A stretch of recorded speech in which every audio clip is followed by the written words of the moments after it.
Picture this, the most pretentious courtroom in the galaxy. And trust me, when I say galaxy, I mean the entire spinning disk of stars, planets, and cosmic dust that we call home. This isn't your local traffic court where Judge Henderson falls asleep during testimony.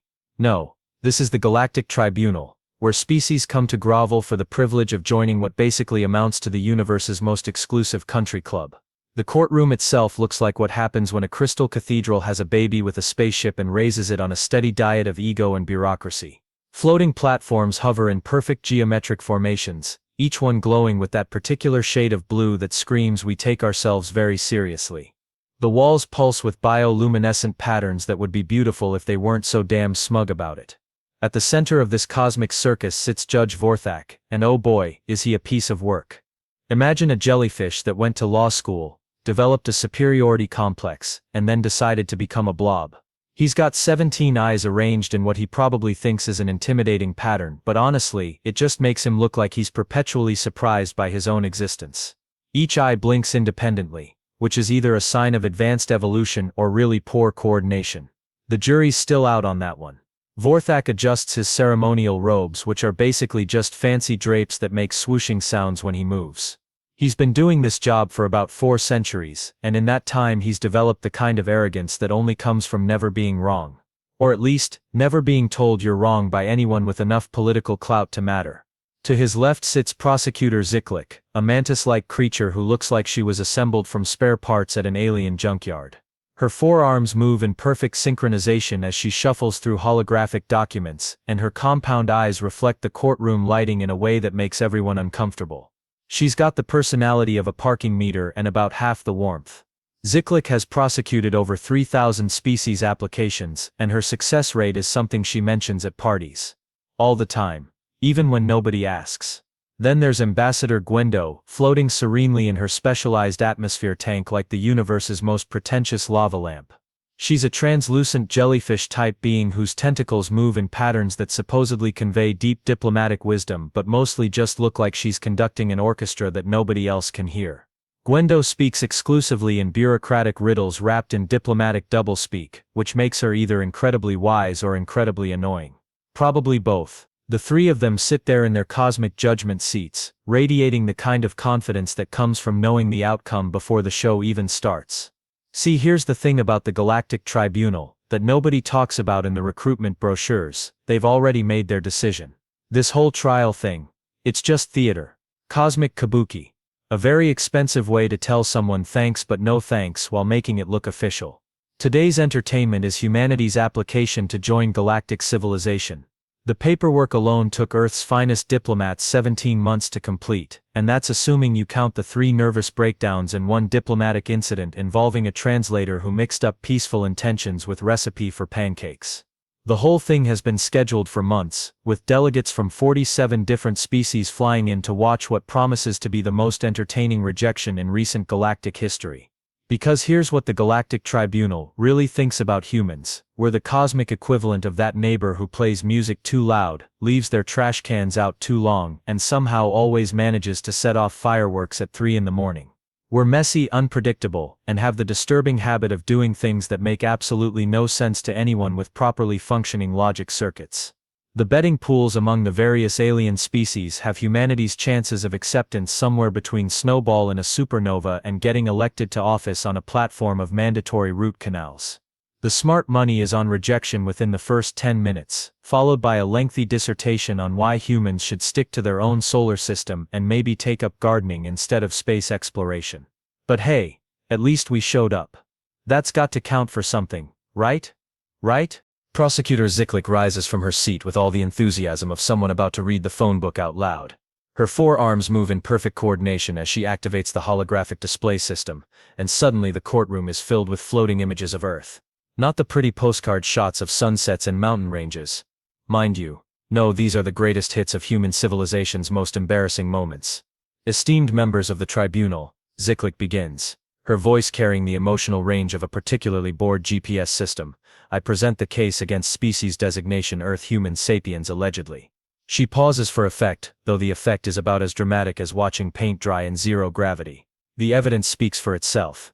And oh boy, does it ever speak. The first hologram shows a map of Earth, But instead of the usual blue and green marble we're used to, this one is covered in red lines. Thousands of them.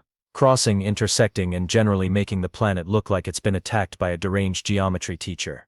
Exhibit A. Ziklik announces with the satisfaction of someone who's about to deliver what she considers a devastating blow: territorial disputes over imaginary boundaries. The defendants have divided their singular planetary surface into arbitrary sections and then engaged in systematic violence to defend these conceptual lines. She waves one of her arms, and the hologram zooms in on various conflict zones throughout history. They have fought wars over invisible borders, killed each other over theoretical ownership of dirt, and somehow convinced themselves that drawing lines on maps grants them mystical powers over geographical features. Judge Vorthak's 17 eyes blink in what might be confusion, or might just be his way of staying awake. Prosecutor: are you suggesting they fight over nothing? Worse than nothing, Your Honor. They fight over things that exist only in their collective imagination. It would be like us going to war over whether the color purple tastes better on Tuesdays. The next exhibit materializes, and this time it's a collection of images that make several alien delegates physically recoil. Pizza, specifically, pineapple pizza. The court gasps collectively, which sounds like a convention of broken vacuum cleaners. Exhibit B. Ziklik continues, clearly enjoying herself now. Crimes against culinary logic. The defendants have taken a perfectly reasonable flat bread topped with tomato sauce and cheese, and then willfully, deliberately, and with malicious intent, added tropical fruit to it. She pauses to let the horror sink in. This abomination is not only consumed regularly, but is defended by approximately 37% of their population as a valid food choice. Ambassador Gwendo's tentacles writhe in what her species considers the equivalent of dry heaving. Surely this is an exaggeration, she burbles through her translator.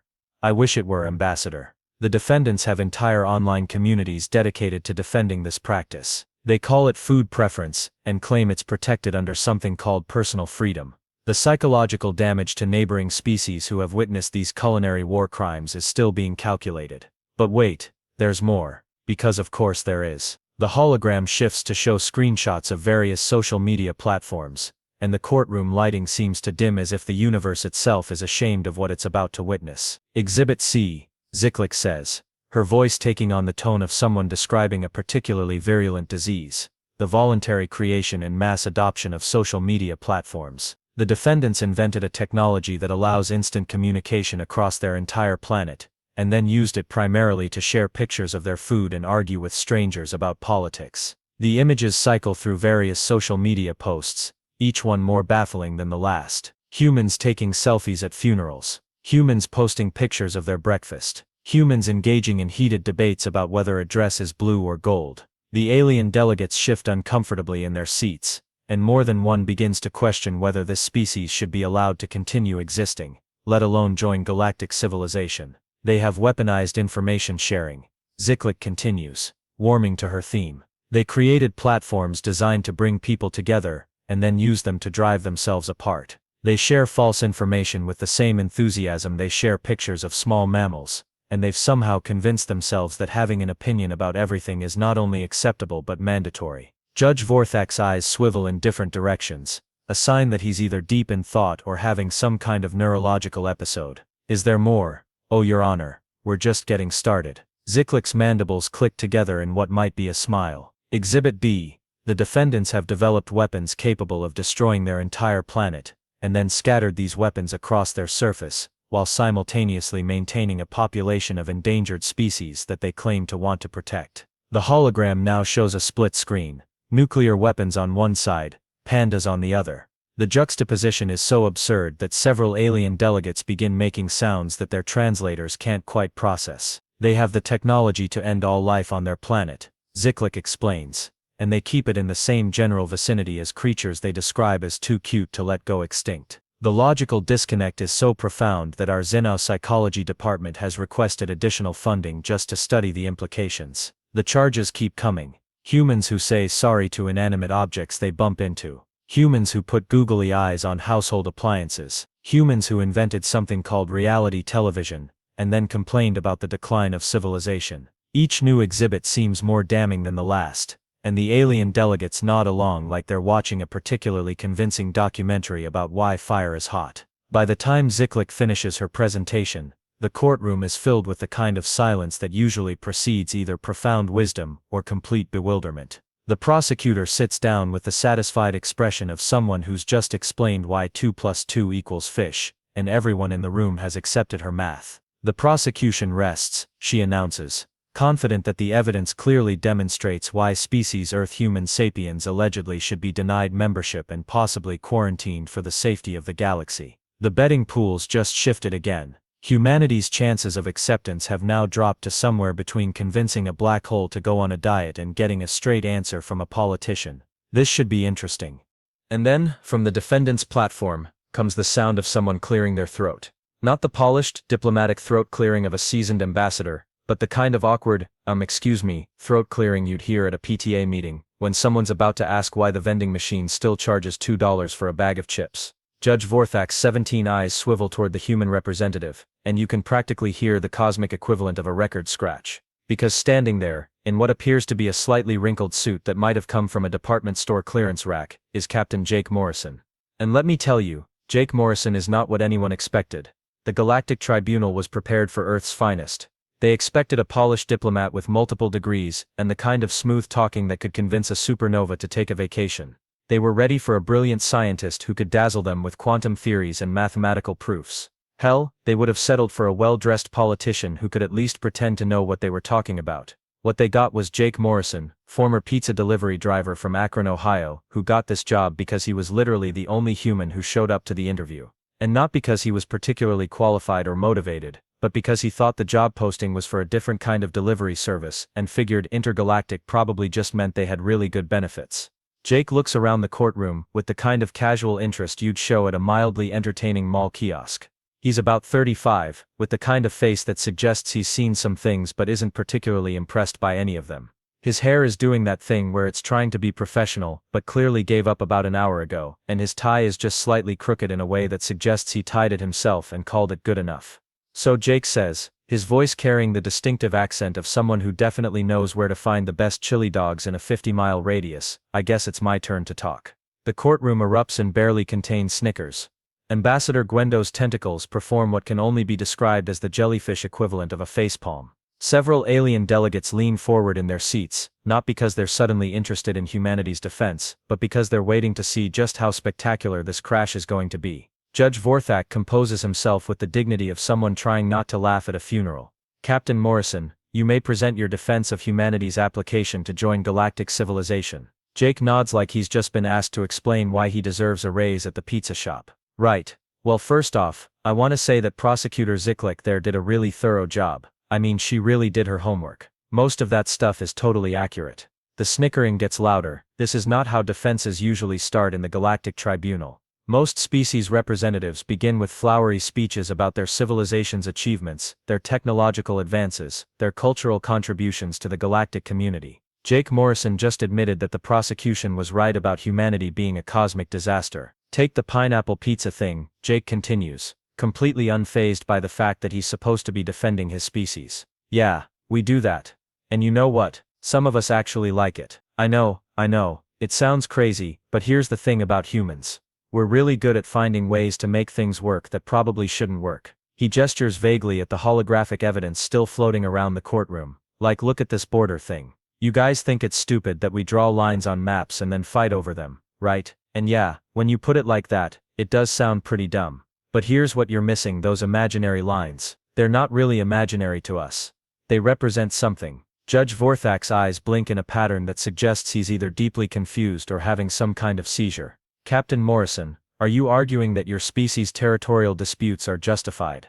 Oh heck no, Jake says with a laugh that sounds genuinely amused. Most of our wars are completely ridiculous. I mean, we've literally fought over who gets to control trade routes for spices. Spices. Little plant bits that make food taste better. But here's the thing you guys don't seem to get. We learn from our ridiculous wars. He starts pacing, not in the dramatic way that lawyers do in movies, but in the casual way that someone might walk around their living room while explaining something to a friend. Every time we mess up, every time we do something completely bonkers, we figure out how to do it better next time. Sometimes it takes us a while, sure, but we get there. The courtroom is getting quieter now. Not because Jake is being particularly profound, but because nobody quite knows what to make of this approach. Most species representatives either grovel for acceptance or try to impress the tribunal with their achievements. Jake Morrison is basically giving a TED Talk about why humans are weirdly functional despite being obviously broken. And the social media thing, Jake continues, warming to his theme. Yeah, we invented a way to instantly communicate with anyone on the planet, and then we used it to argue about whether hot dogs are sandwiches. But you know what else we use it for? We use it to organize disaster relief. We use it to find lost pets. We use it to share pictures of our kids learning to walk and our grandparents celebrating their anniversaries. He pauses, looking around the courtroom with that same casual interest. You guys see chaos. We see potential. You see problems. We see puzzles that need solving. And yeah, sometimes our solutions are weird, but they work for us. The betting pools are starting to shift again, not because anyone thinks humanity is going to win, but because nobody expected the defense to be this unconventional. Jake Morrison isn't trying to convince the tribunal that humans are perfect. He's trying to convince them that being imperfect might actually be a good thing. Oh, and about those nuclear weapons and pandas, Jake adds, almost as an afterthought. Yeah, that's a weird combination, I'll give you that. But you know what? We've managed to not blow up the planet for over 70 years now, and the panda population is actually increasing. So maybe, just maybe, we're not as completely hopeless as we look. The courtroom is dead silent now. Not the kind of silence that comes from being impressed, but the kind of silence that comes from being completely baffled by what you're witnessing. Jake Morrison has just spent 10 minutes essentially agreeing with the prosecution while somehow making it sound like humanity's disasters are actually selling points. Judge Vorthak's 17 eyes are now blinking in what appears to be random patterns. Captain Morrison, are you finished with your opening statement? Jake checks his watch, which is the kind of cheap digital watch that probably came free with a breakfast cereal. Nah, I'm just getting warmed up. See, everything Prosecutor Ziklik said about us, that's all true. But what she didn't mention is why any of that matters. He grins, and for the first time since he started talking, there's something in his expression that suggests he might know exactly what he's doing. Because here's the thing about humans, that you guys haven't figured out yet. We're really good at surviving things that should kill us. And lately I get the feeling that might be exactly what you need. The betting pools just went completely haywire. Nobody has any idea what's happening anymore, but everyone suddenly wants to stick around to see where this is going. Jake Morrison stops pacing and looks directly at Judge Vorthak, and something in his expression shifts. The casual, almost bumbling pizza delivery guy demeanor doesn't disappear exactly, but it's like someone just adjusted the lighting in a room and suddenly you can see things that were always there but hidden in the shadows. You know what I love about galactic civilization, Jake says, his voice still carrying that Ohio accent, but now with an undertone that makes several alien delegates sit up straighter. You guys have got everything figured out. Perfect societies, perfect technology, perfect little systems that run like clockwork. Must be nice. He walks over to the holographic display that's still showing images of human chaos and waves his hand through one of the projections. See, this is what I don't get. You've been running the galaxy for what, 10,000 years? And in all that time you've created these beautiful, efficient civilizations where everyone knows their place and follows the rules and never does anything unexpected. Judge Vorthak's 17 eyes are now all focused on Jake with an intensity that suggests he's starting to realize this might not be going the way he planned. Captain Morrison, what exactly is your point? My point, Jake says, turning back to face the tribunal, is that you're all scared to death of us. And not because we're dangerous in the way you think we're dangerous. You're scared because we represent something you've spent 10,000 years trying to eliminate: chaos. The word hangs in the air like a challenge. Ambassador Gwendo's tentacles stop their constant swaying for the first time since the trial began. Prosecutor Ziklik's mandibles click nervously. The courtroom is so quiet you could hear a pin drop, assuming pins make noise when they drop in zero gravity. You see chaos as a problem to be solved, Jake continues, his voice gaining strength. We see chaos as a tool to be used. Every single thing Prosecutor Ziklik listed as evidence against us, those aren't bugs in our system, they're features. He gestures at the holographic evidence. You think our territorial disputes are illogical. They taught us strategy, diplomacy, and the value of compromise. You think our food combinations are absurd. They taught us that innovation comes from trying things that don't make sense. You think our social media arguments are pointless. They taught us how to process information, sort truth from fiction, and communicate across cultural barriers. Jake's tone is still conversational, but now there's an edge to it, like he's a teacher explaining something to particularly slow students. Every disaster we've survived, every stupid mistake we've made, Every ridiculous crisis we've stumbled through has taught us something that your perfect civilizations never learned how to adapt. The courtroom is dead silent now, but it's a different kind of silence. This isn't the confused quiet of aliens trying to figure out what they're witnessing. This is the tense silence of predators realizing they might not be at the top of the food chain after all. You want to know what really bothers you about humans? Jake asks, and his smile is sharp enough to cut glass. It's not that we're primitive, it's not that we're chaotic. It's that we're unpredictable, and unpredictability is the one thing your perfect systems can't handle. He starts walking again, but this time it's not the casual stroll of someone killing time. This is purposeful, predatory. You've spent 10,000 years creating civilizations that are so refined, so efficient, so perfectly balanced that they can't handle any kind of disruption. You've optimized yourselves into a corner, and now you're sitting there in your crystal palaces wondering why you feel so fragile. Jake stops directly in front of Judge Vorthak, close enough that the alien's 17 eyes are now tracking his every movement. But here's the thing about humans that you really don't want to admit. We're not asking to join your little club because we need you. You need us. The words hit the courtroom like a physical blow. Several alien delegates make sounds that their translators struggle to process. Ambassador Gwendo's tentacles are now writhing in what can only be described as barely controlled panic. "Oh, don't look so surprised," Jake says, his voice carrying a note of genuine amusement. "You think we didn't do our homework? You think we just showed up here with our hat in our hand, hoping you'd throw us a bone? Earth might be new to the galactic community, but we're not stupid." He reaches into his jacket and pulls out what looks like a standard tablet, the kind you might use to check email or play solitaire. But when he activates it, the display shows star charts, long-range sensor data, and what appears to be classified galactic intelligence reports. "See, funny thing about humans," Jake continues, scrolling through the data with the casual competence of someone who knows exactly what he's looking at. "We're really good at gathering information. And when we found out about this trial, we didn't just prepare a defense, we prepared an investigation." The tablet's display projects into the courtroom's holographic system, and suddenly the air is filled with images that make the alien delegates shift uncomfortably in their seats. Long-range sensor arrays, deep space monitoring stations, classified reports marked with security clearances that most species aren't supposed to know exist. "You've been watching something for the past 6 months," Jake says, his voice now carrying the kind of authority that comes from holding all the cards. "Something that's got your long-range sensors working overtime, and your military strategists pulling double shifts. Something that's making your perfect little civilizations very, very nervous." Judge Vorthak's 17 eyes are now blinking in rapid chaotic patterns. "Captain Morrison, I don't know what you think you've discovered, but the Kythara," Jake interrupts.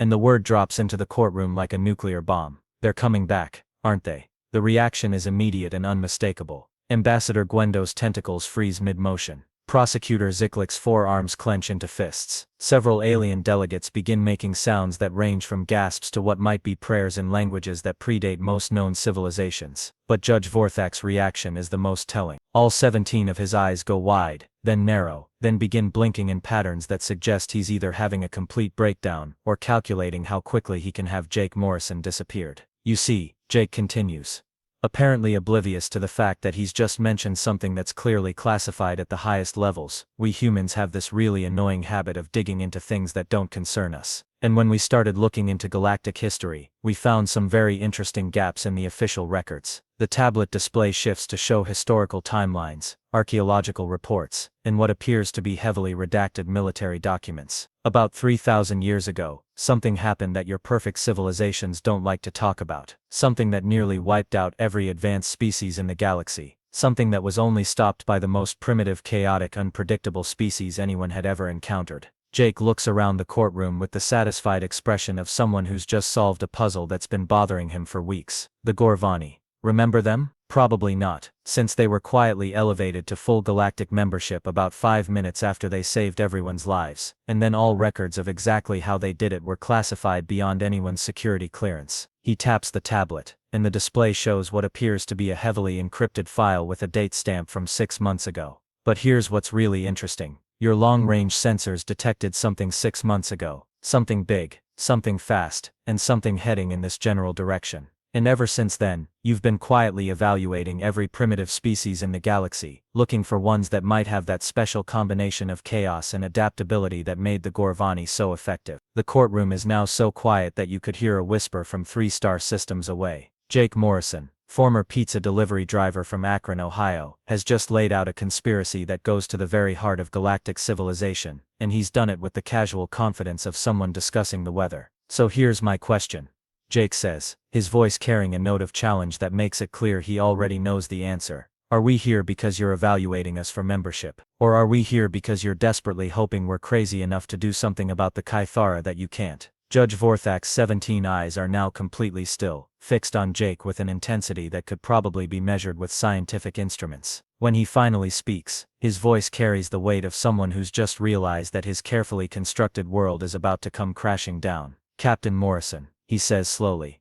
Where exactly did you get this information? Jake grins, and for the first time since he started talking, he looks exactly like what he is. A human being who's just figured out that he's holding all the cards in a game that everyone else thought was rigged. Oh, that's the beautiful thing about humans, he says, his voice carrying just a hint of the satisfaction that comes from a job well done. We're really good at finding things that other people would prefer to keep hidden. It's one of our most annoying qualities. The betting pools have now completely crashed. Nobody's taking bets on humanity's acceptance anymore, because everyone suddenly realized that the game has changed entirely. The question isn't whether humans will be allowed to join galactic civilization. The question is whether galactic civilization can afford to turn them away.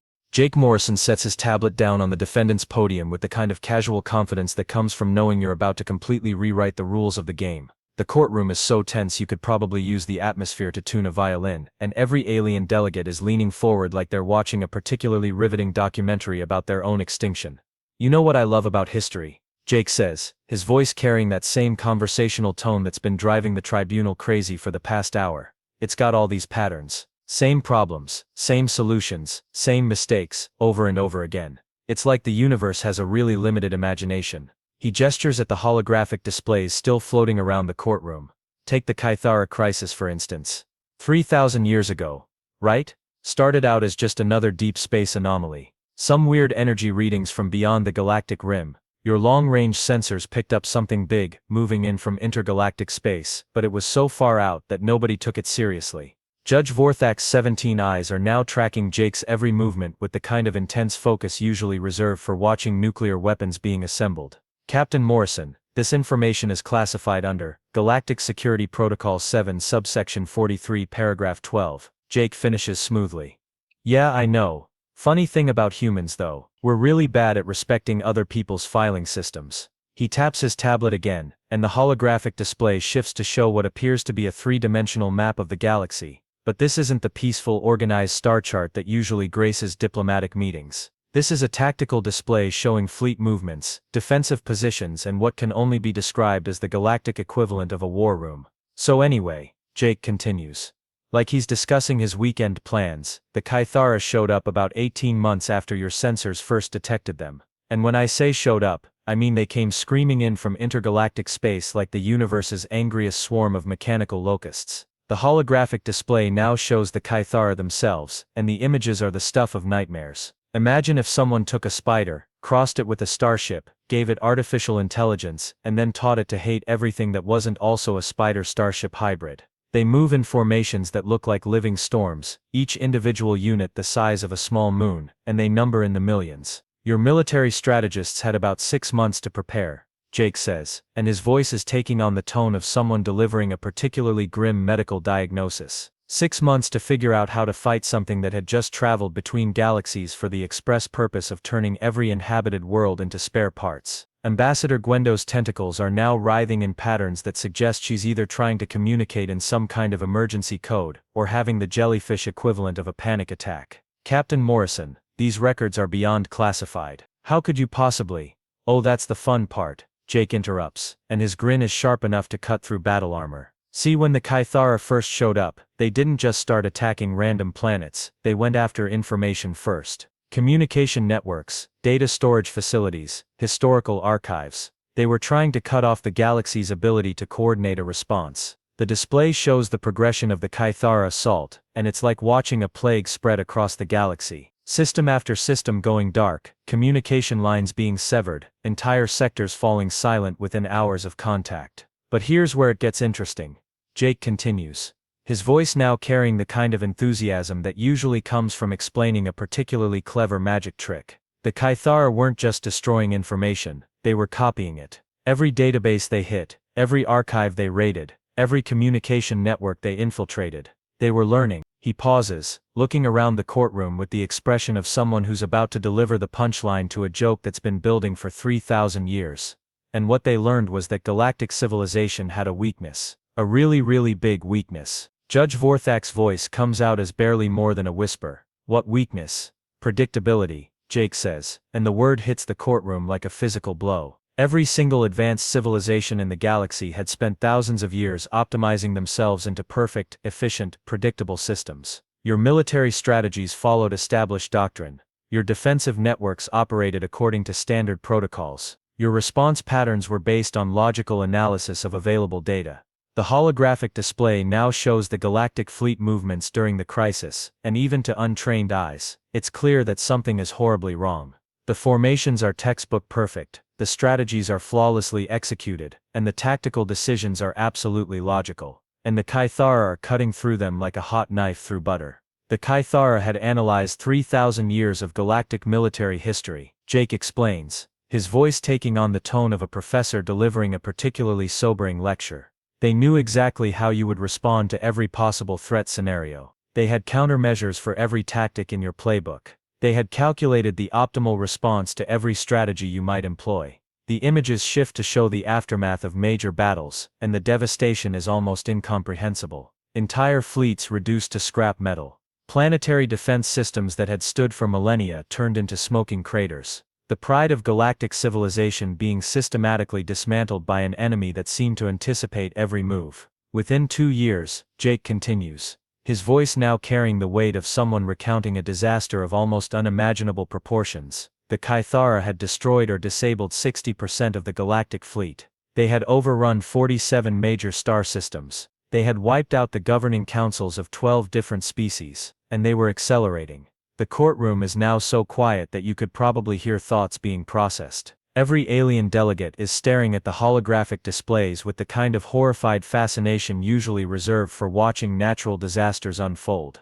Your military analysts estimated that complete galactic collapse would occur within another 18 months, Jake says. And his voice is now carrying just a hint of the satisfaction that comes from delivering information that nobody wants to hear but everyone needs to know. The Kythara weren't just winning. They were winning so decisively that your best strategists were recommending complete evacuation to the Andromeda Galaxy. He taps the tablet again, and the display shifts to show what appears to be evacuation plans. Massive colony ships, refugee fleets, and the kind of logistical nightmares that come from trying to relocate entire civilizations across intergalactic distances. But then something interesting happened. Jake continues. And for the first time since he started talking about the Kythara crisis, his voice carries a note of genuine curiosity. The Gorvani showed up. The holographic display now shows a species that looks like the galactic equivalent of space hillbillies. Their ships are cobbled together from spare parts, their technology is about 1,000 years behind galactic standard, and their tactical formations look like they were designed by someone who had never heard of military doctrine. The Gorvani were everything that galactic civilization wasn't, Jake explains, his voice now carrying the tone of someone describing a particularly unlikely miracle. They were primitive, chaotic, unpredictable, and completely ignorant of proper military protocol. They had no idea how space battles were supposed to be fought. They had never studied galactic strategic doctrine. They had absolutely no clue what they were doing. The display shows the first contact between Gorvani forces and the Kythara, and it's like watching a train wreck in slow motion. The Gorvani ships approach in formations that make no tactical sense, employ weapons that violate basic principles of space combat, and execute maneuvers that would make any competent military strategist weep. And it worked, Jake says, his voice now carrying the kind of wonder that comes from witnessing something that shouldn't be possible. The Kythara had prepared for every possible response except complete chaotic, illogical randomness. They had countermeasures for military strategies, not for whatever the hell the Gorvani were doing. The images show the aftermath of that first battle, and it's clear that something unprecedented has happened. Kythara forces that had been unstoppable for 2 years are suddenly retreating, their formations disrupted, their tactical algorithms apparently unable to process what they're encountering. The Gorvani didn't fight the Kythara, Jake continues, his voice now carrying the tone of someone explaining a magic trick that's so impossible it might actually be real. They confused them. They did things that were so tactically nonsensical, so completely divorced from any logical military doctrine, that the Caithara's analytical systems couldn't adapt fast enough to compensate. The display shows more battles, and the pattern becomes clear. Every time the Caithara begin to adapt to Gorvani tactics, the Gorvani do something even more illogical. They ram capital ships with cargo haulers. They use mining equipment as weapons. They employ strategies that seem to have been developed by someone who had never seen a space battle but had watched a lot of cartoons. But here's the really beautiful part, Jake says, his voice now carrying the satisfaction of someone who's figured out the answer to a puzzle that's been bothering him for years. The Gorvani didn't just beat the Caithara, they domesticated them. The final images show what might be the most bizarre sight in galactic history. Caithara units that have been somehow converted into what can only be described as really large pets. They're still clearly the same species that nearly destroyed galactic civilization, but now they're following Gorvani ships around like hyper-intelligent space puppies. Turns out, Jake says, his grin now wide enough to be visible from orbit, the Caithara weren't actually hostile. They were just really confused. They'd been traveling between galaxies for so long that they'd forgotten what they were originally looking for. They were attacking galactic civilization because they thought it was some kind of test or puzzle that needed to be solved. The courtroom is now experiencing the kind of silence that usually occurs in the moments before either profound enlightenment or complete mental breakdown. Judge Vorthak's 17 eyes are blinking in patterns that suggest he's processing information at maximum capacity and possibly experiencing some kind of cognitive overflow.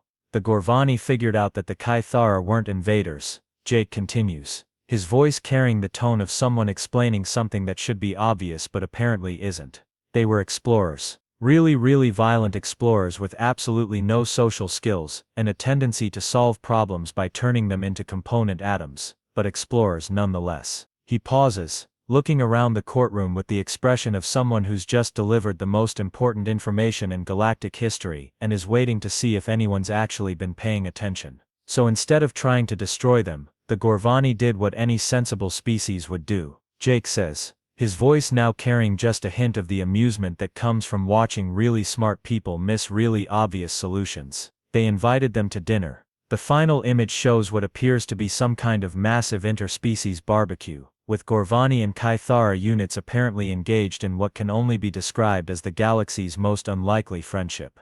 And that, Jake says, his voice now carrying the satisfied tone of someone who's just finished telling a really good story, is how the Caithara crisis was solved. Not through superior firepower or brilliant strategy or advanced technology. Through the simple application of chaotic, illogical, completely unpredictable human-style thinking. He looks directly at Judge Vorthak, and his expression is now carrying the kind of intensity that suggests he's about to deliver the point that all of this has been building toward. Which brings us to your current problem, Jake says, his voice now carrying the weight of someone who's holding all the cards and knows it. Because according to your own long-range sensors, the Caithara are coming back, and this time, they're bringing friends.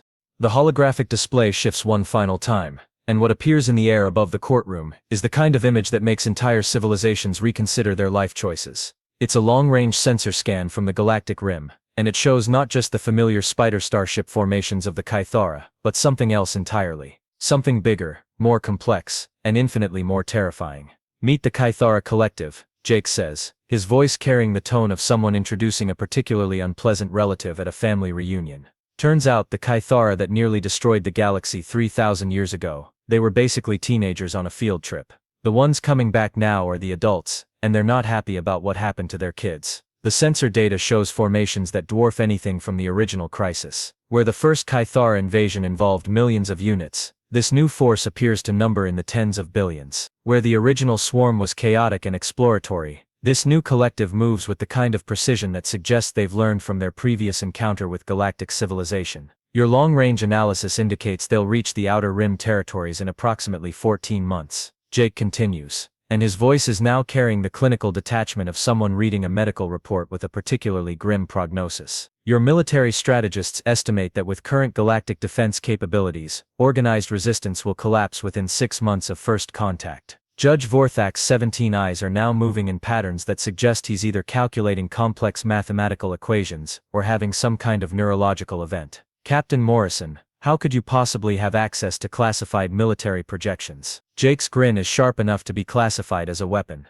Oh, that's the beautiful thing about human curiosity. We don't just gather information, we analyze it. We extrapolate. We connect dots that other people don't even know exist. And what we've figured out is that you're not just facing a military crisis, you're facing an extinction event. The holographic display now shows galactic defensive positions, and even to untrained eyes, it's clear that something is fundamentally wrong. The formations are too rigid, too predictable, too dependent on established doctrine. They're the kind of defenses that would work perfectly against any conventional threat, and would be completely useless against an enemy that had already defeated them once. See, here's what your military planners are missing, Jake says, his voice taking on the tone of someone explaining a particularly obvious solution to a particularly dense audience. The Kythara Collective isn't just bigger and stronger than the original swarm, they're smarter. They've had 3,000 years to analyze what went wrong the first time, and they've come up with countermeasures. The display shifts to show tactical projections, and the implications are sobering. Every defensive strategy that galactic civilization might employ has been anticipated.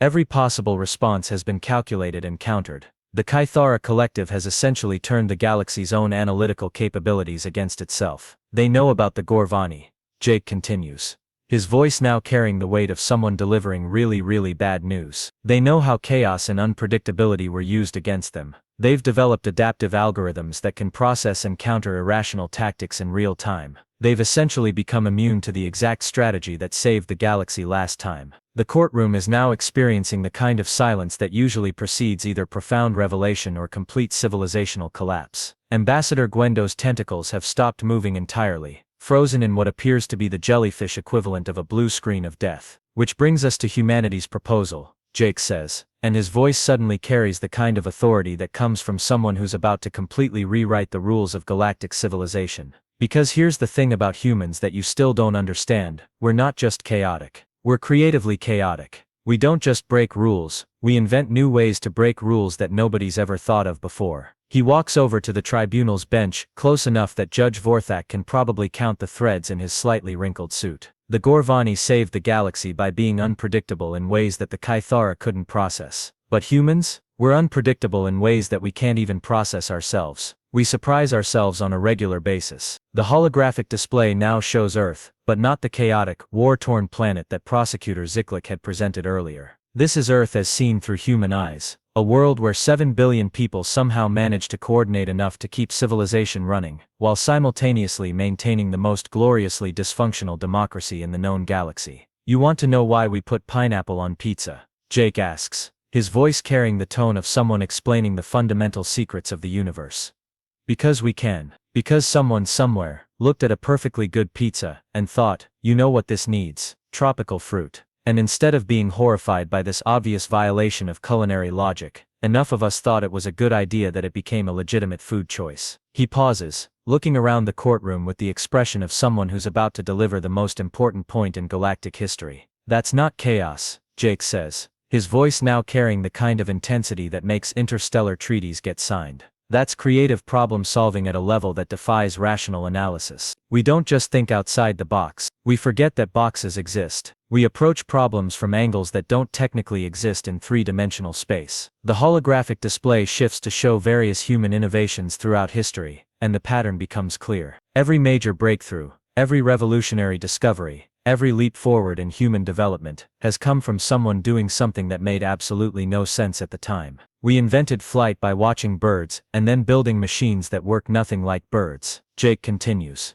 his voice taking on the enthusiasm of someone explaining their favorite hobby. We figured out how to split atoms by shooting things at them and seeing what happened. We developed the internet as a military communication system, and then used it primarily to share pictures of cats. The alien delegates are now leaning forward with the kind of attention usually reserved for watching their own species' creation myths being performed. This isn't just a defense of humanity anymore. This is a revelation about the fundamental nature of innovation itself. The Kythara Collective has countermeasures for every possible rational response, Jake says, his voice now carrying the satisfaction of someone who's about to deliver the perfect punchline. But they can't prepare for responses that don't make sense. They can't counter strategies that violate the basic principles of strategy. They can't analyze tactics that their own creators wouldn't understand. He turns back to face Judge Vorthak directly, and his expression is now carrying the kind of confidence that comes from knowing you're about to win a game that everyone else thought was rigged. So here's humanity's counter-proposal, Jake says,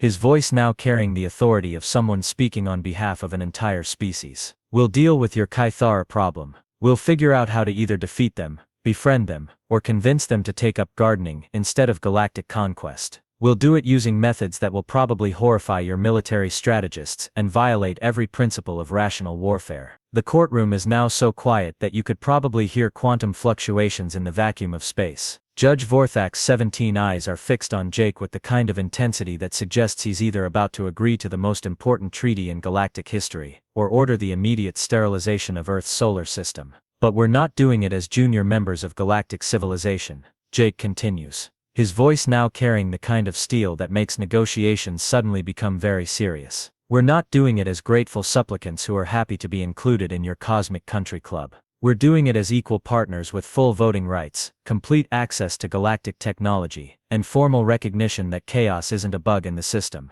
it's a feature. He pauses, letting the implications sink in. The silence in the courtroom is now so complete that it's probably visible on long-range sensors. Oh, and one more thing, Jake adds, his voice carrying just a hint of the satisfaction that comes from delivering the perfect finishing move. We want a formal apology from the Galactic Council for this ridiculous trial, for treating us like we're some kind of cosmic joke instead of the solution to your biggest problem, for being so arrogant that you couldn't see that what you call chaos, we call Tuesday. The holographic display now shows the sensor readings from the galactic rim again, and the Kythara collective is still coming. Tens of billions of units moving with inexorable precision toward a galaxy that has exactly 14 months to figure out how to survive. Judge Vorthak's 17 eyes blink in what appears to be a complex calculation involving political necessity, species survival, and the kind of mathematical probability that makes insurance companies nervous. When he finally speaks, his voice carries the weight of someone who's just realized that pride is a luxury that extinct civilizations can't afford. Captain Morrison, he says slowly, you are asking us to fundamentally restructure the entire basis of galactic civilization. You are demanding that we abandon thousands of years of established protocol. You are requiring that we admit that our most basic assumptions about order and efficiency are not just wrong, but counterproductive. Jake nods like he's just been asked if he wants fries with that. Yep, that's exactly what we're asking. The silence that follows is the kind that usually precedes either the signing of historic treaties or the start of really big wars. Judge Vorthak's eyes continue their complex blinking patterns, and you can practically hear the calculations being performed in whatever passes for his brain. And if we refuse? Vorthak asks, his voice carrying the tone of someone who already knows the answer but needs to hear it anyway. Jake's grin is now wide enough to be classified as a geological feature. Then you get to face the Kythara collective with your current military doctrine. You get to explain to your populations why you chose pride over survival. You get to watch your perfect civilizations get dismantled by an enemy that you could have defeated if you'd just been willing to admit that sometimes crazy works. The betting pools have now completely shut down. Nobody's taking odds on anything anymore because everyone suddenly realizes that the game has changed so fundamentally that the old rules don't apply. Judge Vorthak looks around the courtroom, and his 17 eyes take in the faces of alien delegates who are suddenly doing some very serious calculations about the relative value of protocol versus continued existence. The silence stretches on for what feels like geological ages. Finally Vorthak speaks, his voice carrying the tone of someone who's just made the most important decision in galactic history. The Galactic Tribunal formally accepts humanity's proposal, he says, and the words fall into the courtroom like stones into still water. Earth human sapiens allegedly is hereby granted full membership in galactic civilization, with all rights, privileges, and responsibilities therein. We formally apologize for the conduct of these proceedings. The courtroom erupts in sounds that range from relief to panic, to what might be the alien equivalent of hysterical laughter. Jake Morrison, former pizza delivery driver from Akron, Ohio, has just negotiated humanity's entry into galactic civilization on terms that would make professional diplomats weep with envy. Oh, and one more thing, Jake adds, his voice carrying just enough satisfaction to power a small star. We're keeping the pineapple pizza. Consider it a cultural exchange program. You guys are going to learn to appreciate the beauty of creative chaos whether you like it or not. Judge Vorthak's 17 eyes all close simultaneously, and he makes a sound that might be a sigh, or might be the galactic equivalent of someone contemplating early retirement. Welcome to galactic civilization, he says, his voice carrying the tone of someone who's just realized that his nice orderly universe is about to become a lot more interesting. May the cosmos have mercy on us all. The betting pools are already starting up again. But this time, the smart money is on humanity figuring out how to solve the Kythara crisis using methods that will probably involve pizza, social media, and at least 3 things that violate the basic principles of physics. It's going to be a very interesting 14 months.